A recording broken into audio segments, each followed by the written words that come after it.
Pasayloon nimo si Jason Pipito am dili. Dili. Okay, dili pasayloon. Pasayloon nimo si Jason Pipito am dili. Dili.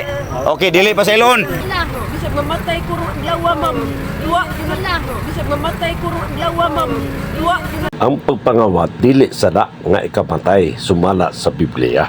Kung si bisan kinsa ang nakakita sa iyang igsong lalaki nga nakabuhat og sala nga dili mosangpot ngadto sa kamatayon, kinahanglan magampo siya nga ang Dios maghatag kaniya og kinabuhi. Naghisgot ako ni adtong adunay sala nga dili mosangpot sa kamatayon.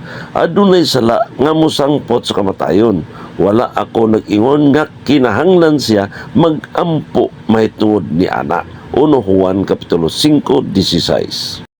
Angay ba siya nga pasayloon? Yes, angay pasayloon bisan unsa kadako sa sala. Kay kung dili nimo pasayloon, dili pud ka pasayloon sa Ginoo. Busa imo gayod siyang pasayloon.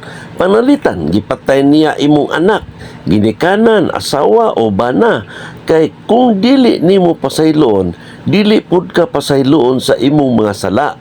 Pero imo siyang pabayron og dubli o duha ka pilo sa iyang gikawat. Panalitan, nangawat siya og usa ka baka. Iyang pagabayran bali duha ka na ka baka. Kini kay washing machine man, so duha na ka washing machine iyang ibayad. Kung makabayad siya, dili na siya prisuhon. Apan kung wala siya ikabayad, ipapriso hangtod matapos iyang termino nga ipahamtang sa huwis. Mateo 6:26.